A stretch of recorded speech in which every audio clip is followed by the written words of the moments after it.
야인의 장고단상 이목사의 성경 공부 58번 영상입니다. 신앙생활의 시작, 믿음. 안녕하십니까. 미국 아리조나 북부 그랜드 캐년 동쪽에 있는 투바시티라는 작은 광야 마을에서 미국 원주민 나바호족 그리고 호피족을 섬기고 있는 이목사입니다. 부족한 것이 많지만 이곳을 좀 더 살기 좋은 곳을 만들고자 아주 작은 촛불 하나 들려고 애쓰는 일꾼에 불과합니다.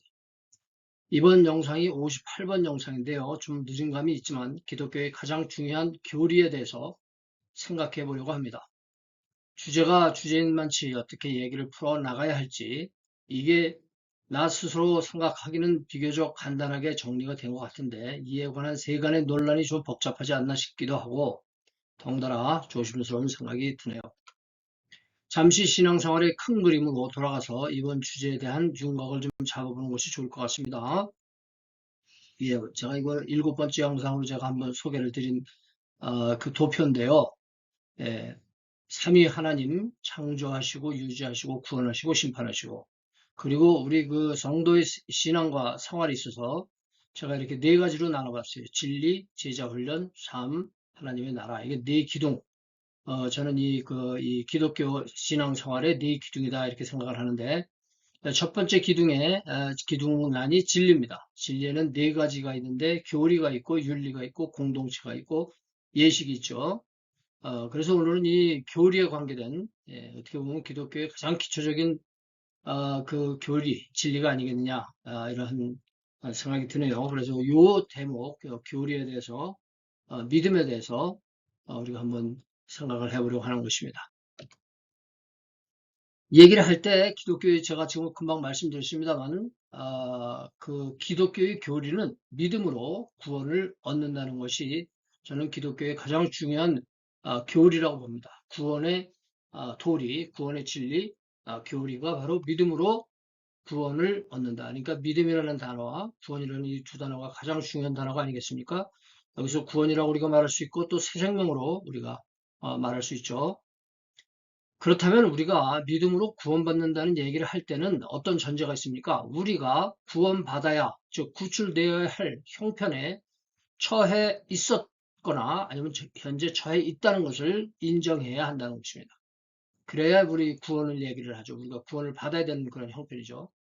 그럼 우리가 그런 처지는 어떤 처지입니까? 우리가 구원받아야 하는 그 현재 처해 있는 처지는 어떤 것입니까? 그것은 모든 존재와 현상의 근원이요 원인 되시는 창조주 하나님이 설정하신 창조와 생명의 원칙을 벗어나서 우리의 욕망에 따라 살다 보니 결국 어떻게 됐습니까? 고통과 멸망의 길을 가게 되었다는 것입니다. 이것이 현재 우리가 처해져 있는 복음을 받아들이기 전의 상황이라고 우리가 정리할 수 있을 것입니다. 그렇기 때문에 우리는 어떻게 되겠어요? 믿음으로 구원을 얻어야 된다라고 하는 사실을 우리가 받아들일 수밖에 없게 된다는 사실이죠. 로마서 1장 21, 23절을 보니까 하나님을 알되 하나님으로 영화롭게도 아니하며 감사치도 아니하고 오히려 그 생각이 허망하여지며 미련한 마음이 얻어졌나니 스스로 지혜에 따라 우준하게 되어 썩어지지 아니하는 하나님의 영광을 썩어질 사람과 금수와 버러지 형상의 우상으로 바꾸느니라. 이게 우리 그 죄인으로서 우리 처지를 말해주고 있죠. 또한 로마서 3장 23절에도 모든 사람이 죄를 범하였음에 하나님의 영광에 이르지 못한다. 이렇게 우리에게 말씀해주고 계십니다. 저는 이미 세 번째부터 여섯 번째 그 영상에서 이 선악과에 대해서 말씀을 나눴습니다. 왜 하나님이 선악과를 주셨는지, 그 먹은 이유가 무엇인지, 그리고 먹고 나서 이 결과가 어떤 것인가를 제가 말씀을 드린 바가 있는데, 이것들이 바로 우리가 어떤 상황이기 때문에 구원이 필요한가, 그런 것을 설명하기 위해서 제가 이런 그 영상을 만들었으니까, 보지 못하셨거나 다시 한번 보기를 원하시는 분들은 한번 파일을 찾아서 이 영상을 찾아 한번 보시면 좋겠네요. 하나님께서는 인간 스스로의 판단, 스스로의 행동, 즉 죄죠.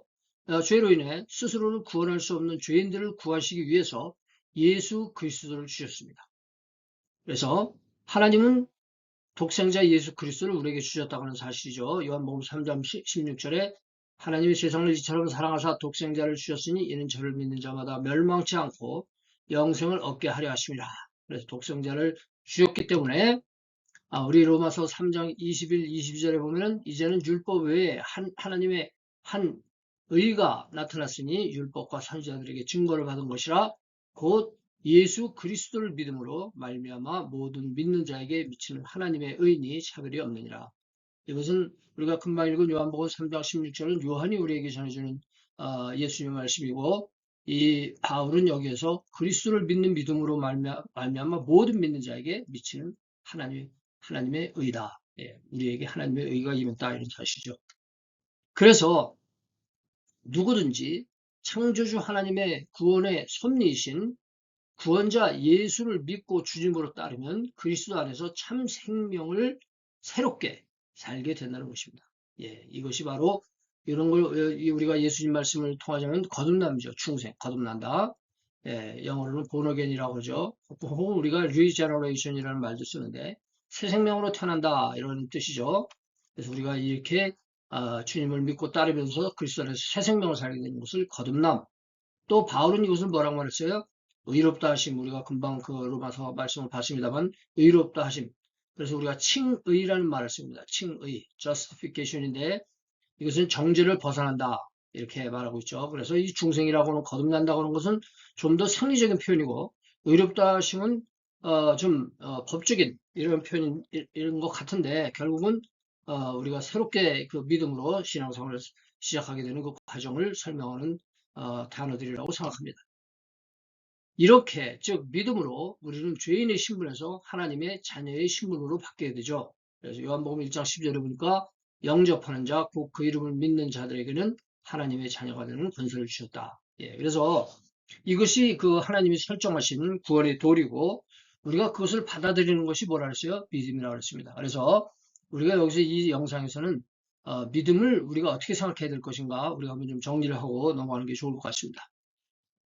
그래서 제가 여기에 이렇게 몇 가지로 아주 결론적으로 제가 내리는 결론입니다만 결론적으로 정리를 이렇게 해봤습니다. 믿음이란 무엇인가? 우리가 기독교에서 믿음으로 구원받는다. 이 말에 의미하는 것이 무엇인가 하는 것을 우리가 한번 다시 한번 짚어보도록 하겠습니다. 첫째는 생명의 진리를 알지 못하고 내 욕망을 따라 살던 나의 삶이 잘못되었음을 인정해야 한다고 하는 것입니다. 인정해야 돼요. 인정하고 어떻게 해요? 회개한다. 회개라는 말이 우리가 종교적으로 굉장히 좀 이렇게 어려운 말이라고 생각할 수 있지만 결국은 뭡니까? 뉘우치고 사죄하고 돌이키는 것이죠. 아까도 말씀드렸지만 우리가 이 상태인 것을 보면 이 상태인 것을 모른다고 한다면 그 유대인들이 그렇지 않습니까? 우리는 아브라함의 후손인데 우리가 무슨 종이 아닌데 우리가 해방을 받아야 되느냐 이런 그 항의를 했던 것을 볼 수 있죠. 그래서 우리가 이것을 우리의 잘못, 우리 내 욕망을 따라서 흘러 나의 삶의 그 잘못된 것을 인정하고 그 다음에 뭡니까? 진리, 즉 창조주 하나님, 구원자 예수님, 도우시는 성령님을 아는 것입니다. 그리고 그 구원의 진리, 예수 그리스도를 우리에게 주시고 예수 그리스도 믿음으로 우리가 그것이 그 구원의 진리를 어떻게 그게 구원의 진리 아닙니까? 그것을 믿는 거. 예, 여기서는 인정하고 돌이키고 그 교훈을 알고 그 다음에 믿는 겁니다. 아, 그렇구나. 내가 정말 이것을 확실하게 믿는다. 그 다음에 그것으로 끝나는 것이 아니라 그 진리에 의탁하는 몸을 투신하는 것입니다. 의탁. 나 자신을 맡기는 것입니다. 내가 거기에 투신하는 거죠. 네, 코미트. 예, 그래서 점프인, 뛰어드는 겁니다. 이것은 진리를 그냥 밖에서 보고 있는 것이 아니라 마치 수영을 하기 위해서 풀장으로 뛰어드는 것처럼, 물로 뛰어드는 것처럼 우리 자신을 의탁하는 그런 것이 또한 믿음의 중요한 부분이라고 하는 것이죠. 그리고 어떻게 됩니까?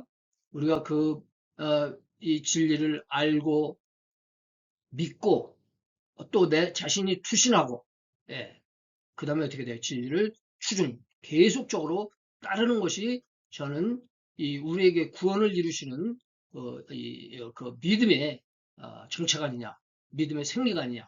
예, 그래서 자기 죄를 인정하고 회개하고 돌이켜서 그리고 또 물론 두 번째 진리 즉 창조하는 구원자 예수님 도우시는 성령님의 그 구원의 법칙, 생명의 법칙을 알기 때문에 우리가 그렇게 뉘실 수 있는 것이겠죠. 아는 것으로 그치지 않고 그것을 믿고 믿는다고 하는 거, 아는 것과 믿는 것은 다르죠. 그리고 거기에 투신한다, 의탁한다, 나 자신을 맡긴다, 그리고 계속적으로 따르는 것을 저는 믿음의 본체라고 저는 생각합니다. 이상의 내용을 기도로 시인하는 것을 우리가 소위 결신기도 혹은 영적기도라고 합니다. 그래서 우리가 새로 신앙을 받아들일 때 우리 하는 기도가 있어요. 그래서 결신기도 혹은 영접기도 이런 그 단어로 검색을 해보면요, 여러 케이스들이 많이 나옵니다.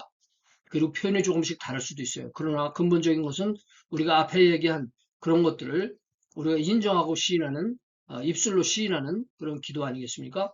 그래서 이 기도를 우리가 어떻게 해야 될 것인가? 제가 기도문을 이렇게 한번 넣어볼까 하다가 다른 분들이 하는 거를 올릴까? 아니면 제가 새로 만들어 볼까 하다가 이렇게 그냥 원칙적으로만 정리를 한번 해봤습니다. 첫째는 하나님을 아버지라고 부릅니다.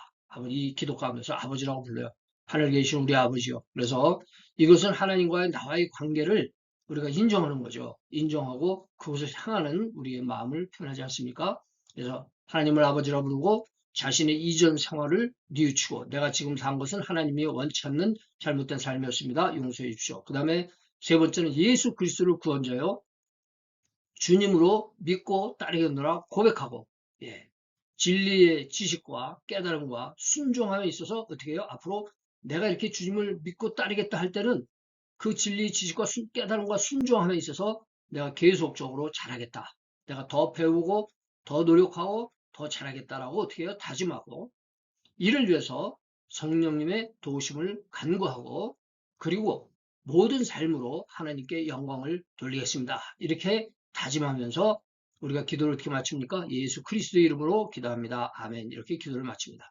그래서 제가 요거는 하나의 우리가 믿음의 과정을 좀 이렇게 요약을 해서 기도 형식으로 만들어 봤으니까 이것이 뭐 정확한 기도 그냥 완성된 기도문은 아니지만 이런 골격을 가지고 우리 자신을 돌이켜보고 또 그렇게 우리 자신을 헌신하고 따르기를 작정하는 이것이 필요하지 않나 이렇게 싶고요. 그리고 우리가 신앙생활을 하게 됨에 있어서 지금 영접 기도, 결심 기도를 로 시작을 해가지고 우리 신앙생활을 하는데 우리 신앙생활을 하는 데서는 항상 기도 생활을 하게 되어 있죠. 그래서 우리가 이제 많은 신앙을 처음 갖게 되고 기도의 형태를 잘 모르고 뭐라고 기도해 잘 좋을지 잘 모르겠고 그럴 때가 있습니다. 그렇지만 기도라고 하는 것은 아기의 고고성 같은 거거든요. 고고성. 아기가 태어나서 울지 않습니까? 우는 소리. 그와 마찬가지로 우리가 하나님 앞에서 우리의 소리를 내는 고구성을 내는 이런 자세를 갖는다고 한다면 이 주기도문이 큰 도움이 되지 싶습니다. 하늘에 계신 우리 아버지여 이름이 거룩히 여김을 받으시오며 나라의 임하옵시며 뜻이 하늘에서 이룬 것 같이 땅에서도 이루어지이다. 제가 나중에 주기도문을 다시 한번 꼭 생각해 보고 싶은데요. 그때도 자세히 말씀드리겠지만 여기서 나라의 임하옵시며 뜻이 하늘에서 이룬 것 같이 땅에서 이루어진다고 하는 것은 나라와 하나님의 뜻이 하늘에서 이루어진 것 같이 땅에서 이루어지기를 원한다. 그리고 그렇게 기도할 때 또 우리 어떻게 합니까? 그렇게 노력하겠다 이거죠. 오늘날 우리에게 일용할 양식을 주옵시고 우리가 우리에게 죄진 자를 사하여 준 것 같이 우리 죄를 사하여 주옵시고 우리를 시험에 들게 하지 마옵시고 다만 악에서 구하옵소서.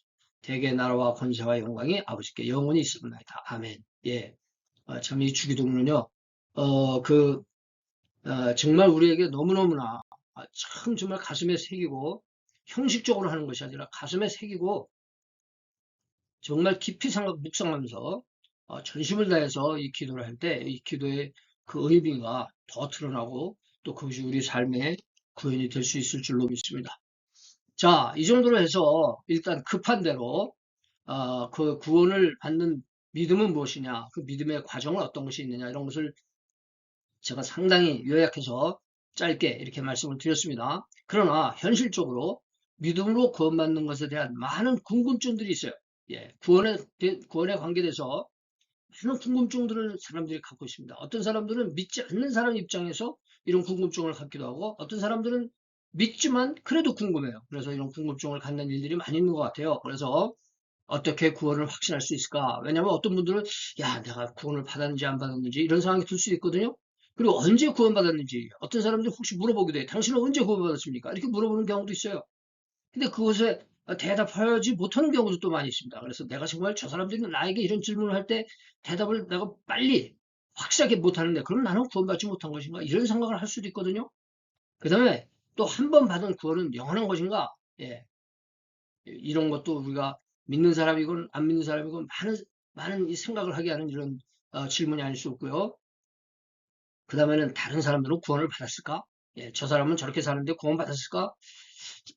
오죽하면 어떤 사람이 천국에 갔다 왔다 그러는데 그 사람이 천국에 가니까 누가 없더라 이런 소리도 하지 않습니까? 이것이 다 이 다른 사람들의 구원에 대한 우리들의 관심 이런 것들이 아닐까 하는 싶기도 하고요. 또 믿음과 행위는 이게 또 나중에 또 이제 이야기가 나오겠습니다만 믿음과 행위는 어떤 관계를 가지고 있느냐? 왜냐하면 오직 믿음으로 구원을 받는다고 했는데 그러면 행위라고 하는 것은 어떤 의미를 가지고 있느냐? 이런 것도 있고 여러 궁금증이 많이 있어요. 예, 제가 궁금증이라고 말하지 않습니까? 일단 제가 이미 가장 그 이 구원에 대한 제가 생각하기에 제가 정리한 것이지만 구원에 대한 그 믿음의 정체를 제가 나름 규명을 하려고 했으니까 그걸 다시 한번 보실 수 있겠지만 그런 의미에서 이런 것들은 부가적인 질문이라고 볼 수 있어요. 부가적인 질문. 그래서 이것이 그래도 부가적인 질문이지만 질문이 있으니까 제가 다음 영상에서 이런 것들을 어떻게 최대한 간단하게 좀 생각을 나눌 수 있지 않을까 싶네요. 예, 그럼 오늘 말씀은 이만 마치고 여기 우리 비영리 선교법체, 비영리 교육법체 단체가 있고 우리 다음 카페에서 우리가 홈페이지처럼 사용하는 카페가 있고 우리 이메일 주소 있는 거 원하시는 분들 참고하시기 바랍니다. 말씀을 통한 오늘의 교제에 감사드리며 다음에 또 뵐 때까지 성령 안에서 의와 평강과 희락이 귀 가정에 충만하시기 바랍니다. 저는 이만 여기서 잠시간의 작별 인사드립니다. 학권의